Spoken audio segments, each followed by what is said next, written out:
Hello? Hey Lex.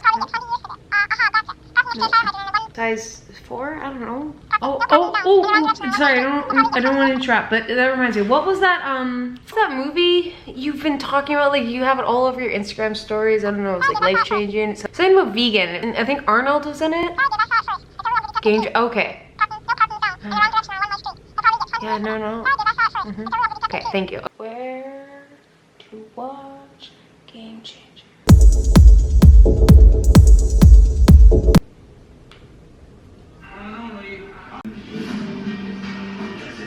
Showbiz commercials. Steak. That's what a man eats. It actually became like a machine. The only version is that we have to have animal protein to perform at a high. For improving your performance as an athlete. I must become vegan. Okay, something in here has to be vegan.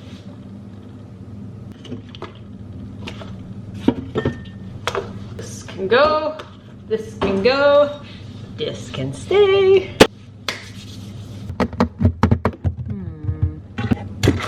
This is vegan. I think I have some changes to make. Hi, my name's Keltie, and I'm pretty sure I'm one of 10 trillion people that watched the movie Game Changers is now convinced every inch of meat I've ever touched is killing me. And now I'm gonna be wholesome, vegan, plant-based athlete, Arnold Schwarzenegger, boner test. All jokes aside, I'm pretty sure everyone and their grandma has watched Game Changers, and now everyone's a bit more convinced we should all be going plant-based. I've attempted this vegan thing 2 other times. First, high school Keltie. Uneducated, it was 10 years ago, tofu wasn't an option, I lived off crackers and peanut butter. I was a high-level athlete training to go to university for basketball. I was living off peanut butter sandwiches and working out 6 hours a day. Not a great balance. First Thanksgiving came around, I was like, you know what? I won't be vegan again for Thanksgiving and Christmas. Family brought out the turkey. Oh, this first meat I've had in 6 months. I'm just gonna have a nice little nibble. Family comes back. Oh my god, let's go eat the turkey. There's no turkey. Keltie ate the whole turkey. And then I consumed only meat products for a week straight and gave up veganism. Attempt number 2, some of you have probably seen, I did a vegan challenge for 30 days. I got a lot of great things from it. I started incorporating more vegan meals in my day-to-day life, but as soon as the challenge was done, so was me being considered a vegan because it was black and white, not sustainable, but my breakfast became vegan, so I've got that.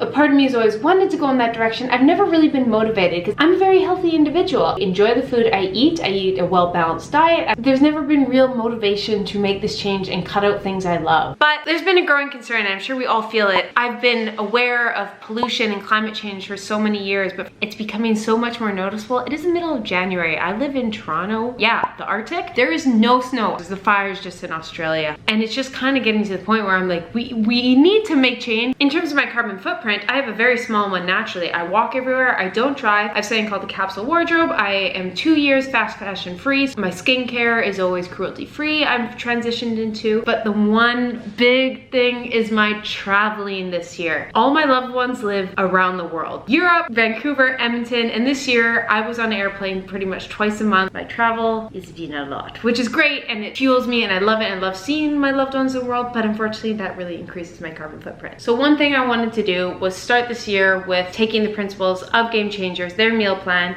and seeing if that can help guide me into not failing for a 3rd time on this journey to be more plant-based.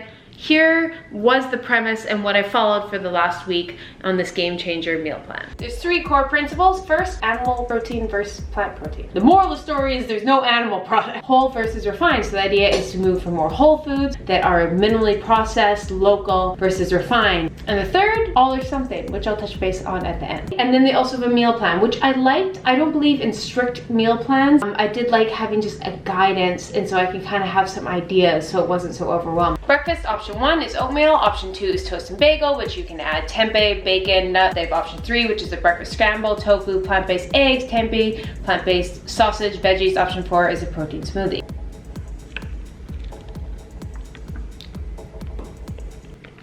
Man down! Lunch, option 1 is a sandwich, option 2 is a stew with beans, tofu, tempeh, option 3 is a burrito, and option 4 is your typical Buddha bowl, which I'm sure if you've been in the vegan community, you've seen them. They're delicious, they're great, they're pretty, and mine are never as aesthetic.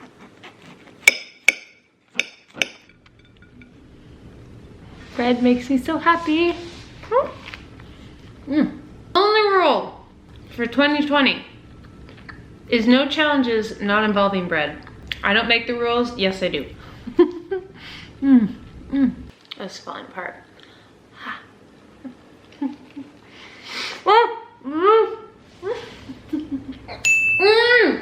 Vegan mayo is not that bad. Some are awful. Dinner, option 1 is a whole grain pasta, option 2 is a stir fry, option 3 is a chili, and option 4 is a curry. Sorry, this one is option 5, a quesadilla, which I did not even dabble into because I'm just seeing this now.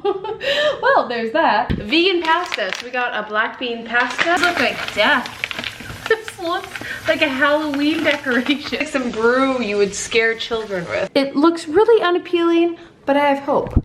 So upon reflection, this is not quite a single portion. We're gonna put some fancy salt. This would be the Salt Bae uses because he's fancy. Little things in life. You gotta treat yourself too. So here we go. Live taste test, black bean. Okay, this is a lot of protein. This is really good. It doesn't have enough of this, so I had to put extra olive oil, extra of this, to give it more sauce. But this works. It just looks like a Halloween experiment. Snacks, smoothie, cereal, trail mix, power balls, and protein balls. They like their balls in this series from Protein Balls and the Boner Experiment. And if you don't know what I mean, you don't know.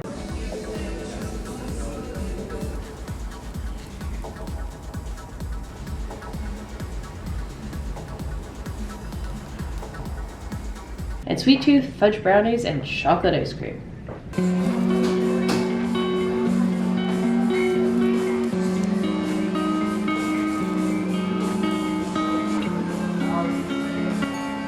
Sometimes I like to eat at home, sometimes I eat out, and I wanted to make sure I was doing a mix of both so it's something sustainable to do long term. Now, when no one's admitting the real reason we all want to go vegan after watching Game Changers, it's after seeing the food the Tennessee Titans chef made.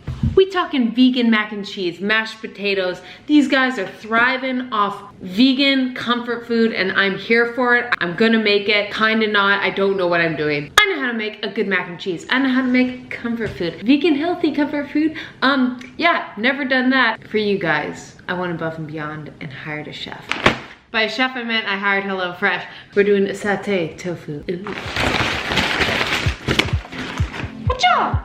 Can she juggle? Oh, nope, not anymore. Ah, we lost line. Come back. Got it.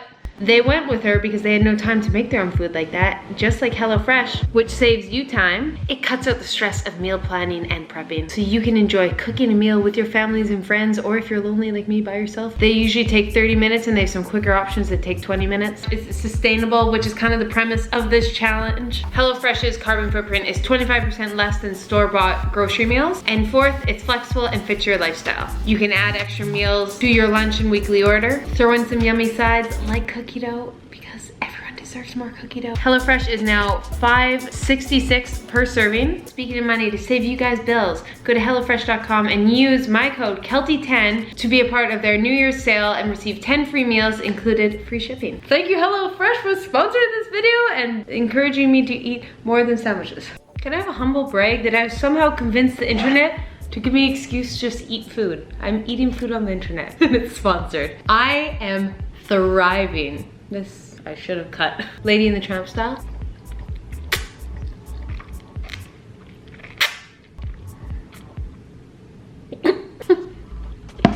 Wow. I'm so sorry that I threw that. I'm so sorry. And I'm so happy. I made this.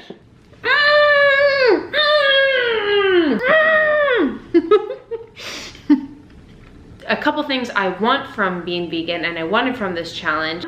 It maintains or improves athletic performance. 2, promotes a healthy gut biome, something I'll be working on a lot in 2020. Just to be healthy foods for my gut, because that's important. And 3, reduce my environmental impact as much as possible. The first time I attempted to go to vegan 10 years ago when I was in high school, it didn't work out because this is what I lived off. Crackers, almond butter, because that was pretty much all I knew that was vegan. And also on that note, I bought this thinking it said naan bread for some reason, but snack bread. And I like these rye cracker thing. It's just literally foam is foam. Saddest thing. We're making barbecue wings. Then vegan. Let's give this a go. I'm gonna toss them in the sauce. Prop them on here. This is awful.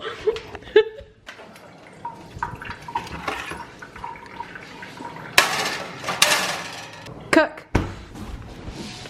Let's see what we got here. Ooh. Saucy. A vegan chicken wing. What's that chicken wing? What was the turn of my throat? Sorry, my contacts are about to pop out. Ugh.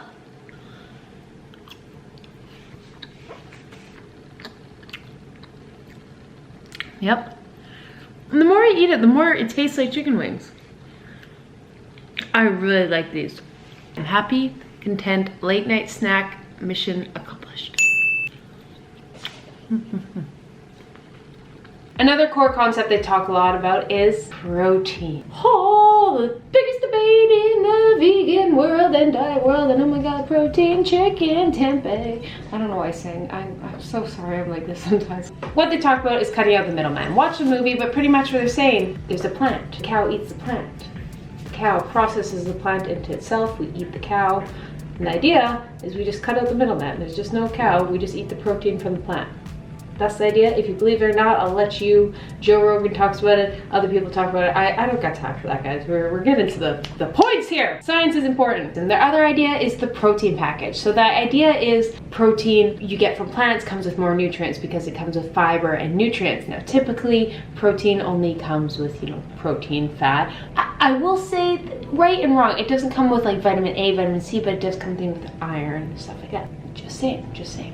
And then protein recommendation. The typical registered dietitian would recommend 0.8 grams per kilogram of body weight. For someone who weighs 170 pounds, they would need at least 62 grams of protein. There's difference from endurance athlete and strength athletes who need a bit more. Now this is what they're saying. You can take it or leave it. I'm always in the 120, so pretty much using those calculations, I'm anywhere from 45 to 120 grams, depending. So I always try to just aim around 80 to 100. I have a high energy expenditure, but I'm not a full-on strength athlete. So just conscious, that pretty much meant every meal having a protein source, and that kind of solved it. I'm impressed. None of this looks vegan. Vegan ground meat, vegan buffalo chicken wings because well, it looks vegan, but I made vegan sloppy joes.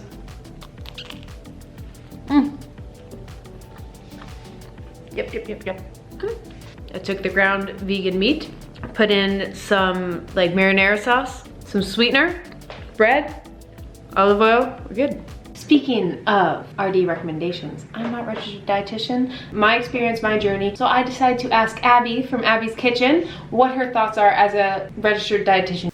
Hey everyone, so let's first talk about what I really like about the Game Changers movie. I love that they try to dispel a lot of gender stereotypes, dispelling that myth that only men need to eat meat to be manly. They talk about, you know, men's sexual performance, and they really nail the idea home that eating a plant-based diet doesn't take away your manhood. I also was appreciative that the film was grounded in research and science, even if it wasn't always the best research. Finally, I felt like the documentary had a pretty moderate approach to promoting plant-based eating. I mean, there's no denying the health benefits of eating more plants. For the most part, most of the messaging felt really supportive, people making small changes over time. But things that I didn't love so much, I would have loved to see some interviews or involvement from doctors or healthcare professionals or who were not completely plant-based. All the doctors and the researchers who were interviewed had some kind of vegan product that they were selling or a vegan diet or vegan book or whatever. Nice to see a little bit more balance. I would have loved to see some more dietitians represented in the film. Lots of dietitians, in fact, most if not all dietitians support and really do promote including more plants in one's diet. Would have liked to see a better distinction between a minimally processed whole foods plant-based diet and a more processed plant-based diet. Lots of vegan foods out there that are not super healthy for you because they are loaded in sodium, deep fried, got lots of preservatives and additives. So just slapping that vegan stamp on a food doesn't necessarily mean it's a really great choice. Thank you, Abby, for touching us base because science is important. Below the science. Go. Bill! for you. Safety glasses on. As the planet's on fire. So how did I feel going plant-based? This time around with the meal plan worked a lot better for me personally, just for the fact it gave me some ideas. I still got pasta, I still got bread, I still got my usual foods I like. It was a nice balance of trying new things, which I love. I have such a passion for trying new types of spices and foods, but at the same time some stuff I know my body handles well, because in the past 2 things happened. First time I tried veganism, I just had no energy and was chronically hungry. Okay, I just worked late. Second time, I was chronically bloated from all the fiber I started having, and so I actually ended up losing weight, which I didn't want, but feeling bloated. And so I felt like stringy in the gut. Like the worst body type. All body types are beautiful, but I mean I was like the worst version of myself. I say as I'm hunched over like this. It was really nice not to feel bloated. I felt my digestion was in place. I felt I had energy and I didn't feel deprived of foods. Of course, maybe it had a bit to do from the holidays and I had an excessive amount of all the treats, so I was kind of like, you know what, you don't need that right now. But it was really nice to try new foods and new spices and think of it that way. I really did enjoy it. And it felt good. Like this is the first time I kind of was like, I'm really enjoying this journey because I'm taking it as more of like, I was really fun to include in more things, and that's where it was the all or something mentality. I didn't really take this as like a stop eating meat products. It was just this week I just tried to include as many vegan options as I could. Instead of being like, I can't have everything, I made a meal plan and be like, oh, I'm excited to try this versus I can't have this. And now the all or something is how the mentality I want moving forward. And some points they have with the game changers in the mentality is first, set up a tangible goal. So for myself, it was just a week. For you, it might be just your breakfast. It might just be your dinner. It might be a snack. It might be a meatless Monday. They recommend experimenting with different plant-based foods. So for example, that pad thai, even though I love pad thai, I never make it myself. So it was just trying new things got me excited, which is their mentality of opening a new world versus limiting. So when you go to a new country, when I travel, yes, there's a lot of foods I can't have there that I can easily access back in Canada, but I don't care because I'm excited to go try the new things. And don't be hard on slipping up where I want my veganism plant-based to go moving forward and what you guys can expect. Their all or something mentality is something I think I've wanted so long in my veganism. I didn't want it to be an on-off switch, but I wanted it to be a progression. In the past, it was so black or white, and that's why I think I always failed, versus I want this to be like a light gray into a dark gray, but never black, never white. I want to start being more plant-based. I really want to go on this journey. I want to bring you guys with me, but at the same time, I will never be fully vegan and I'll never be fully plant-based as I see it now, as I travel a lot. And it's something I want to bring with you guys and showing culture and showing food. And I believe there's such a passion in food. You see a grandma making her family a pie, like that love she puts into. That's what we're missing, especially here in North America. We really lack that passion. So I want to go to Italy and I want to have the ice cream, but I think that's when ice cream's okay, in the sense that it's made with love. It's local products that are brought in and they're created, and yes, it's high fat and high calories, but it's such a love that it fills you up, and that's what I want. And that's not what's damaging our environment. What's damaging our environment is the mass production of Breyers. And now, guys, I love a Breyers, but that's where the balance is. Like, we need to pick our battles. If I'm going to a culture, I'm going to experience a culture. When I travel, when my friends are here, I want to go to a beautiful restaurant. When I'm traveling with my boyfriend and I want the burrata, I'm going to get the burrata. But that's not every day. We should start viewing those things as treats and whole, local, and transitioning more to that plant-based, because I think we're kind of running out of time, guys. Like, But you're adults now, and this is an actual crisis. we need to get on this environmental thing. So this was a perfect kind of guidance to help me get some ideas and be excited about going plant-based, not feel derived, but start this journey on how I can better improve my health, but also improve the environment and bring you guys along with in this journey. I don't want it to be like, guys, I'm plant-based vegan, because I know a lot of you won't be that, but you want to start incorporating. So I'm hoping my channel will start helping you do that more, just through my own experience. So if you guys didn't know, I have a vlog series going on. I'm currently on vlog number 5, and it's going to show fitness that you can do around the world, different ways to move your body. It's going to show me going out with friends and traveling, how I stay in shape while I travel, different forms of fitness. And it's going to show different cultures and food and my passion for food. And it's going to show my transition into incorporating more plant-based and be more conscious of my environmental impact. It's not going to be black or white, but as I learn new things that you guys teach me, I want to show you as well and maybe help us all be a bit better humans. Because I feel if every single one of us took a few things that we knew we could do long term, whether it be a capsule wardrobe, not having fast fashion, eating plant-based for your breakfast and lunch, walking more instead of driving, if we all did that, if everyone had more conscious decision, it would make a lot of change versus only 5% of the population being able to actually go full-blown vegan or plant-based. And let's just be more conscious humans. But like, we still want to have tequila and bread. I'm still gonna have those things, figure out that balance of food that fuels our body, food that fuels our souls, but does as least environmental impact as possible, making the world a bit less crappy place because we're in it. I'm filming Dear Downtown Toronto, quiet on the set. It just gets louder. So thank you for tuning in. Like always, if you guys are having a crappy day, go pet a dog.